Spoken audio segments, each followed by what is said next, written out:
नमस्कार दोस्तों, आज ना हम एक बेहद ही ज़्यादा सेंसिटिव टॉपिक के ऊपर बात करने वाले हैं और आपको पता चलेगी ये बात कि आखिर हमारे देश में जिस टॉपिक को इतना बड़ा टैबू माना जाता है, जिसके ऊपर कोई खुलकर बात करने से भी परहेज़ करता है, उसी चीज़ को ये वेस्टर्न कंट्रीज इतना ज़्यादा ओपनली कैसे मान लेती हैं। मैं सेक्स की बात कर रहा हूँ। सेक्स एक ऐसा टॉपिक है जिसे आज भी अपने देश में अधिकतम लोग टैबू मानते हैं, इसके ऊपर चर्चा करने से परहेज़ करते हैं और अगर किसी को इसके रिलेटेड प्रॉब्लम भी आ जाए तब भी दोस्तों अपने देश में, जहाँ अपने आसपास के देशों में तो लोग इसकी बात करने से भी परहेज़ करते हुए नजर आएंगे। लेकिन वहीं दूसरी तरफ पश्चिमी देशों में, चाहे आप अमेरिका को देख लीजिए, चाहे यूरोप की बात करें, चाहे स्कैंडिनेवियन कंट्रीज़ की बात करें, तो जहाँ फिर दोस्तों हम किसी और अफ्रीकन कंट्रीज़ की चर्चा ही क्यों ना कर ले, वहाँ हुकअप कल्चर आपको नॉर्मल रहता हुआ नजर आएगा। Sex before marriage, childrens before marriage, casual sex, open dating, open relationship, ये सभी जो नेम है ना, ये निकले ही इन देशों के चलते हैं, यूरोप के चलते निकले हैं, अमेरिका के चलते निकले हैं। लेकिन आखिर ऐसी क्या वजह है, आखिर कौन सी ऐसी वजह है जिसके चलते ना इन कंट्रीज़ में ये सब इतना ओपन होता है, सेक्स को इतना कॉमन माना जाता है, इतनी नॉर्मल चीज़ ये मानते हैं ना, बिल्कुल उसके ऊपर कोई बड़ी टैबू नहीं लगाते, उसको कोई बड़ा काम नहीं मानते, एक नॉर्मल चीज़ मानते हैं। लेकिन वहीं अपना देश इतना पछड़ा है आज भी कि आज भी दोस्तों सेक्स को एक टैबू माना जाता है। लेकिन क्या ये सिर्फ दोस्तों मॉडर्नाइजेशन है, या फिर इसके ऊपर कोई बहुत बड़ी स्टडी है, जहाँ हिस्ट्री के रिलेटेड भी इसमें कोई आपको मिस्ट्री देखने को मिलने वाली है। तकरीबन 94 से भी ज़्यादा जगह से डेटा इकट्ठा करने के बाद आज ना मैं आपको बताऊंगा कि आखिर कौन सी ऐसी वजह है वाई यूरोपियन कंट्रीज़ ना इतना ज़्यादा ओपनली सेक्स के ऊपर बात करती हुई नज़र आती हैं। तो चलिए वीडियो शुरू करते हैं। वीडियो में आखिर तक बने रहना, वीडियो बहुत इंटरेस्टिंग, बहुत इन्फॉर्मेटिव होने वाली है, आखिर तक ज़रूर बने रहिएगा। सेक्स को दोस्तों इन देशों में कितना ज़्यादा ओपन, कितना ज़्यादा वाइड तौर पर माना जाता है, इसी बात से आप समझ सकते हैं कि इंडिया में एवरेज तौर पर एक महिला अपनी पूरी ज़िंदगी में सिर्फ एक बंदे के साथ आपको सेक्स करती हुई नज़र आने वाली है, रोमांस करती हुई नज़र आने वाली है। लेकिन वहीं न्यूजीलैंड, ये दुनिया का एक ऐसा देश है जहां एक महिला अपनी पूरी ज़िंदगी में 20 मर्दों के साथ एंजॉय करती हुई नज़र आएगी। वहीं दोस्तों नॉर्वे एक ऐसा देश है जहां एक महिला 14 मर्दों के साथ एंजॉय करती हुई नज़र आएगी। यूएसए एक ऐसा देश जहां पर एक महिला 11 मर्दों के साथ आपको सब करती हुई नज़र आएगी। और यहीं पर बात ख़त्म नहीं होती, कनाडा में ये आंकड़ा आपको 9 लड़कों का देखने को मिलता है, आइसलैंड में ये आंकड़ा आपको 11 का देखने को मिलता है, तो स्वीडन, फिनलैंड जैसे देशों में भी ये आंकड़ा 14 और 15 का देखने को मिल जाएगा। कुल मिलाकर कोई ऐसा वेस्टर्न देश, कोई ऐसा पश्चिमी देश आपको देखने को नहीं मिलेगा जहाँ लड़कियाँ और लड़के सेक्स को इंजॉय ना करते हों। वो इसको इंजॉय करते हैं, बिल्कुल मज़ा करते हैं, इसको बिल्कुल बोझ नहीं मानते, इसको दिल पर नहीं लेते। हालांकि ऐसा नहीं है कि दोस्तों ये पश्चिमी देश शुरू से ऐसे हैं, इनमें भी दोस्तों बिल्कुल पहले इंडिया की तरह कल्चर हुआ करता था। कुछ वीडियोस अगर मैं आपको बताऊं तो आप इंटरनेट से पुरानी उठाकर देख लीजिए, 1930-40 के समय की, जब यूरोप में ना दोस्तों बहुत ज़्यादा छोटे कपड़ों को ना इंट्रोड्यूस किया गया था, जैसे बिकनीज को भी इंट्रोड्यूस किया गया था, जब बहुत ज़्यादा सेक्सी कुछ ऐसी ड्रेसेस थी जो इंट्रोड्यूस किया गया था गर्ल्स के लिए, तो उस समय ना लड़कियों ने उन्हें पहनने से बिल्कुल परहेज़ कर दिया और उनका कहना था कि ये बहुत ही बदतमीजी वाली ड्रेसेस हैं और इससे किसी भी लड़के की इज्जत जा सकती है। बिल्कुल वही सोच जो आज अपने इंडिया में है, इंडिया कल्चर में है।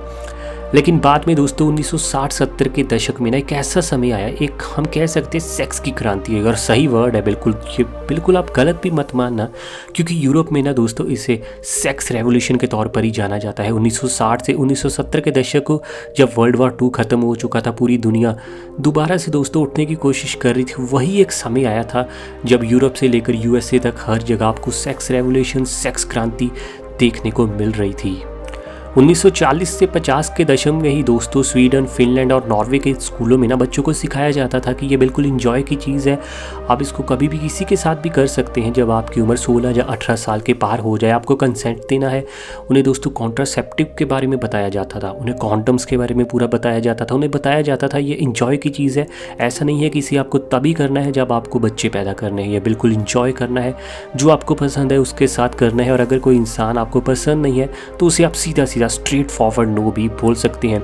इस तरीके का माइंडसेट उसी समय बच्चों का बनाया गया था। तो आज जो हम यूरोप देखते हैं ना, या फिर जो हम यूएसए देखते हैं, जो वेस्ट गोरे हम देखते हैं, इतने सारा एडवांस है, इस चीज़ को कॉमन मानते हैं, ये आज से नहीं, आज से 100 साल पहले इसकी शुरुआत हो चुकी थी, क्योंकि आज से 100 साल पहले ये भी बिल्कुल हमारी तरह थे, सेक्स को टैबू मानते थे। दूसरी एक बहुत बड़ी वजह ना आपको जो देखने को मिलेगी, हिस्ट्री में तो ये सब चीज़ें रही हैं, लेकिन दूसरी एक बहुत बड़ी वजह है कि ओपन है यहाँ सब कुछ।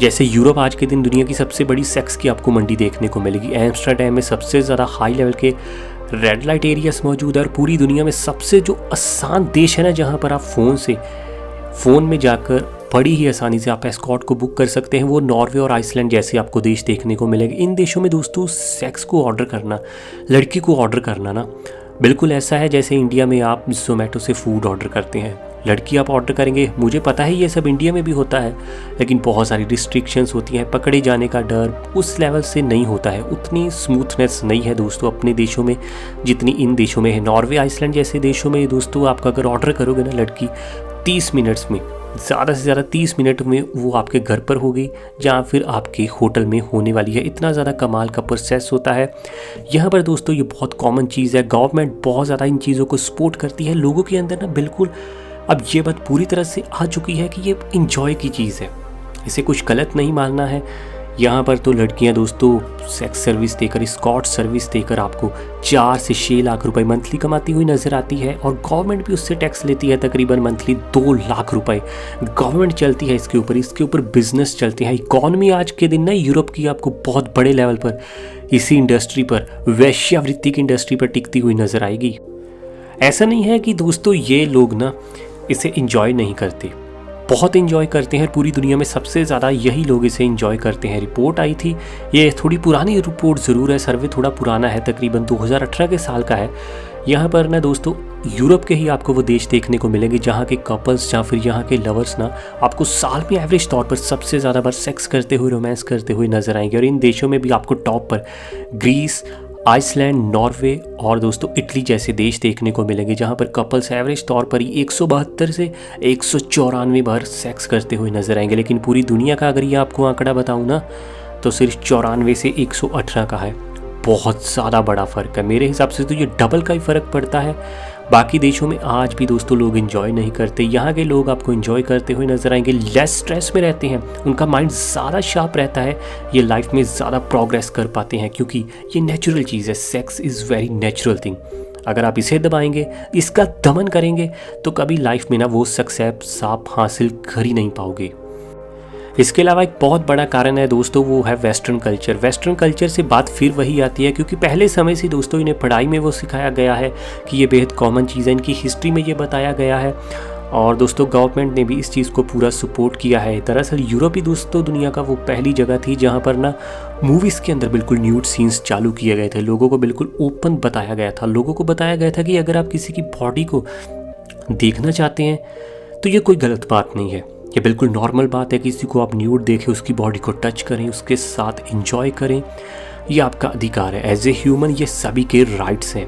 बस सामने वाले पर्सन की अच्छी कंसेंट होनी चाहिए, उसकी येस होनी चाहिए। यही वजह है कि यूरोप आज के दिन या फिर हम बाकी की वेस्टर्न कंट्रीज़ भी देख ले, कनाडा को, ऑस्ट्रेलिया, न्यूजीलैंड, यूएसए, इन सभी देशों में ना आपको रेप सबसे कम, सबसे लो दर्जे पर होते हुए नजर आएंगे। क्योंकि रेप कोई करेगा क्यों दोस्तों, जब दूसरा इंसान बिल्कुल कंसेंट के साथ आपके साथ एंजॉय करेगा। ये बिल्कुल टैबू नहीं मानते, इस चीज़ को दबाते नहीं हैं। तो इन देशों में ना ये समस्या भी आपको कम दर्जे पर नज़र आती है। तो कुल मिलाकर हमें ये बात समझ आती है कि इन देशों में ये इसलिए इतना कॉमन है क्योंकि गवर्नमेंट पूरा सपोर्ट करती है। शुरू से एजुकेशन इन्हें पिछले 100 साल से यही दी गई है कि इसमें कुछ गलत बात नहीं है। कल्चर बहुत ज़्यादा एडवांस लेवल पर जा चुका है, लड़कियों को पूरी फ्रीडम है। इसके अलावा इकॉनमी, पैसा बहुत आता है इनको दोस्तों वेश्यावृत्ति के काम से भी। और आज के दिन दोस्तों इन देशों में कल्चर को लोग या फिर क्रिश्चियन धर्म की परंपराओं को लोग पूरे तरीके से भूल चुके हैं और वो लाइफ को एंजॉय करना चाहते हैं एट एवरी मोमेंट। वैसे वीडियो के बारे में, नॉलेज के बारे में आप सब अपनी राय नीचे कमेंट में बताइए और ऐसी वीडियोस आपके लिए और आनी है। बहुत सारे सवालों के आपके जवाब इस चैनल पर आपको मिलने वाले हैं फ्यूचर में। अभी सब्सक्राइब कीजिए।